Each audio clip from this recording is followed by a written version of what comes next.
నమస్తే శ్రీనివాసరావు గారు. నమస్కారం అండి. శ్రీనివాసరావు గారు, ఆ, ప్రస్తుతం గోదావరి జిల్లాలో కానీ లేదంటే తెలుగుదేశంలో కానివ్వండి, చింతమనేని ఇష్యూ అనేది కొంత గట్టిగా నలుగుతున్న పరిస్థితి కనిపిస్తుంది. అలాంటి చింతమనేనికి పూర్తిగా వ్యతిరేకంగా పూర్తిగా ఇదైపోయినటువంటి పరిస్థితి అయితే ఏం లేదు. ఆయన సపోర్ట్ చేస్తున్న క్యాడర్ కూడా అక్కడ కొంత లోపాలు ఉన్నాయి. ఒక ప్లాన్ ప్రకారం కుట్ర చేస్తోంది. చింతమనేని ఆవేశం వెనక సహేతుకమైన కారణాలే ఉన్నాయి అనే ఒక వాదన అయితే ఇప్పుడు బలంగా వినిపిస్తోంది. ఏంటి చింతమనేని అంత ఆవేశపడటానికి, అంత రంగంలోకి దిగటానికి, ఆ, అంత అక్కడ ఘర్షణ పూరిత వాతావరణం రావడానికి కారణం ఏంటంటారు? అసలు ఇష్యూ మీద మీ అభిప్రాయం ఏంటి? ఇప్పుడు చింతనవేని ప్రభాకర్ గారు రెబల్ లీడర్ గాను, కొంచెం ఆవేశంగా దూకుడుగా వ్యవహరించే లీడర్ గా పేరు పొందాడండి ఆయన.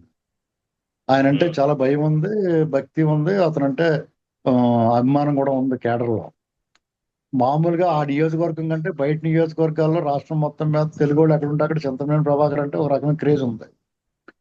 ఉమ్, ఈ విషయంలో పర్టికులర్ గా శ్రీనివాస్ బాబు చింతనవేని ప్రభాకర్ ఇష్యూలో చింతమనేని ప్రభాకర్ డెఫినెట్ గా ఓ తండ్రిగా స్పందించాడు అనుకుంటున్నాను. కూతురు నా మాట అంటే అప్పుడన్నా నేనన్నా మీరన్నా నేనైనా కూడా అలాగే చెప్తాను చేత. ఆ విషయం ఆయన తప్పట్లే. అదే ఏంటంటే ఆయన రాజకీయ పార్టీలో ఉన్నాడు, ప్రాతినిధ్యం వహిస్తున్నాడు, ఎమ్మెల్యేగా ఉన్నాడు కాబట్టి ఖచ్చితంగా ప్రత్యర్థులు దాన్ని వాడుకుంటారు. ఇది ఒక ఎమ్మెల్యే ఇంకోళ్ళ మీద దాడికి వెళ్ళాడు, ఇళ్ల మీద దాడికి వెళ్ళారంటే విమర్శిస్తారు. అది పార్టీకి ఇబ్బంది అయినా సరే పార్టీ అంతా కూడా ఆయనకి అండగా నిలబడింది ఇక్కడ ఈ విషయంలో. అది గమనించాలి. అలాగే శ్రీనివాస్ బాబు అన్న ఆయన్ని పార్టీలో ఆయన తెలుగుదేశం ఆయన్ని సస్పెండ్ చేశారు, కూడా పార్టీ నుంచి పంపించారు బయటికి. ఇక్కడ శ్రీనివాస్ బాబుకి చంద్రబాబు ప్రభాకర్కి వాళ్ళిద్దరికి కూడా ఎక్కడ ఉందంటే మన 2024 ఎన్నికలప్పటికే శ్రీనివాస్ బాబు ఆ టికెట్ ట్రై చేసాడని వార్తలు ఉన్నాయి. ట్రై చేసాడు కూడా ఉన్నాయి. అప్పటి నుంచి వాళ్ళిద్దరి మధ్య కొంచెం గ్యాప్ ఉంది. తర్వాత తర్వాత మెల్లమెల్లగా చాలా దూరం జరిగారు.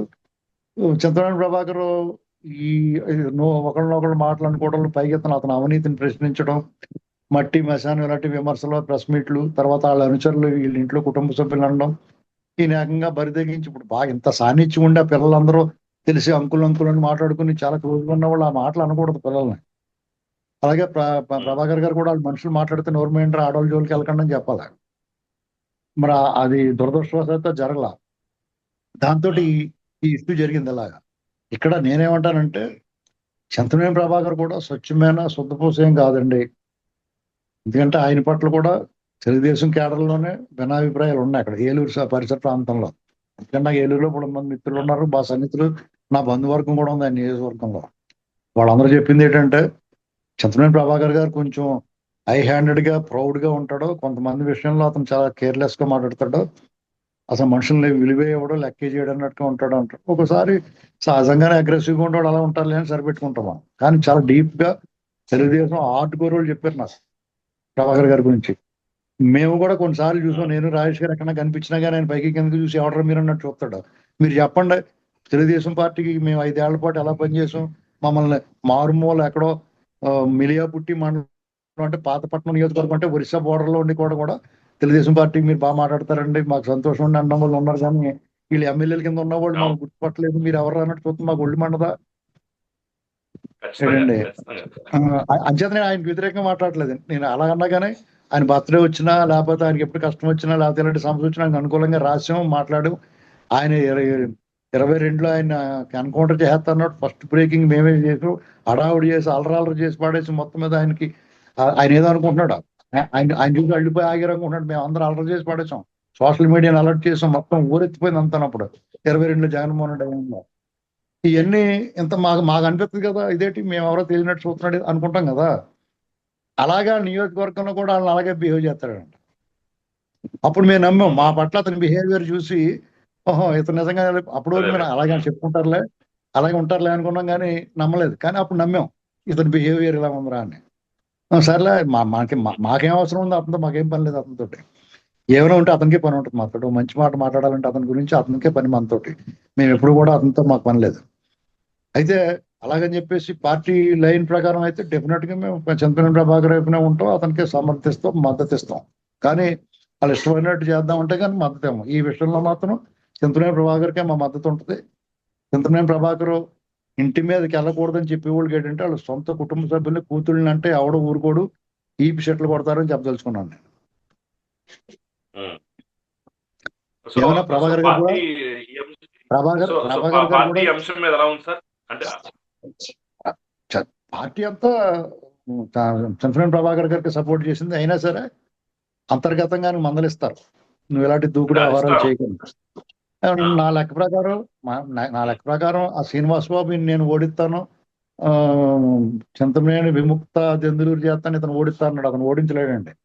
ఎందుకంటే మళ్ళీ సారి టికెట్లు ఉమ్, ఎవరెవరికి ఇస్తారో ఎవరికి వస్తే ఎవరికి తెలుసు. మొన్నే ఆయన అనుమానంలో పడిన టికెట్ 2024లోనే ఆయన టికెట్ ఉమ్, అనుమానం లాస్ట్ మినిట్ లో అనౌన్స్ చేశారు. కాబట్టి ఆయన ఇంకా అప్రమత్తంగా జాగ్రత్తగా ఉండి మంచి పేరు తెచ్చుకోవాలి.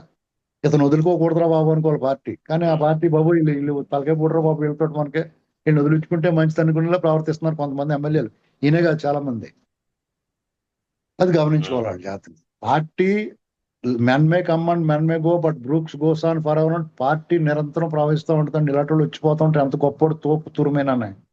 ఎంతో మంది కార్పాడు సాంబశివరావు గారు లాంటి వాళ్ళు చేసింది ఎందులూరు నియోజకవర్గం అది.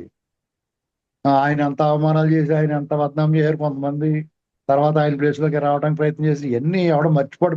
మీ 82 నుంచి ఉన్నవాళ్ళు మాకు చరిత్ర, ప్రతి ఓడి చరిత్ర, ఎవడు ఎక్కడ ఏం చేశాడని మాకు తెలుసు. అర్థమైందండి. ఓకే ఏమన్నా సార్, కానీ మొత్తానికి అయితే టీ కప్పులో తుఫాన్ లాగా వెలిసిపోయింది అంటారు ఇది. ఇది పెద్ద విషయం ఏం కాదండి. అంటే ఆయన వాళ్ళ కుటుంబాన్ని అన్నాడు, నీ సంగతి చూస్తాను అన్నాడు, వెళ్ళాడు. తర్వాత ఆయన కేసు కట్టారు, అరెస్ట్ చేయరు, అయిపోయింది. అతను బెయిల్ వచ్చింది, బయటకు అయిపోయింది. ఉమ్. ఇంకా ఇలాగా అంటే అలా కాదండి. ఆ దూకుడేదో వైసీపీ అరాచకాలు చేసిన వాళ్ళ మీద వెళ్తే ఇంక ప్రజలు సంతోషిస్తారు. ఈయనే కాదు, ఈయన ఖచ్చితంగా విషయంలో న్యాయం. ఖచ్చితంగా నిజమే, వాస్తవం. ఈయన వెళ్తాం వాస్తవం. కరెక్టేనండి. ఈయన విషయంలో ఈయన కరెక్టే. ఇదే దూకుడు తెలుగుదేశం నాయకులు అని రోజా ఇలాంటి నోటుకు వచ్చినట్టు కొడాలని అని వాళ్ళ మీద ఎగిరెగిరి తంతే చాలా సంతోషిస్తారు ప్రజలు. Yes. చూద్దాం సార్, అలా కూడా ఎవరన్నా ప్రతిస్పందిస్తారో లేదంటే కేవలం మాటల వరకే పరిమితం అవుతారో చూద్దాం సార్. థ్యాంక్ యూ మాటలుగా శ్రీనివాస్ గారు, థ్యాంక్ యూ అండి. ఒక మాట అలా స్పందించినప్పుడు ఆ నాయకులకి పార్టీ తరపు నుంచి చివాట్లు వచ్చిన ప్రజల్లో కార్యకర్తలు అండగా ఉంటారు. ఖచ్చితంగా ఖచ్చితంగా చూస్తున్నాం కదా, మనం ప్రత్యక్షంగా చూస్తున్నాం కదా ఇలాంటి అంశాలు. థ్యాంక్ యూ శ్రీనివాస్ గారు, థ్యాంక్ యూ వెరీ మచ్ అండి.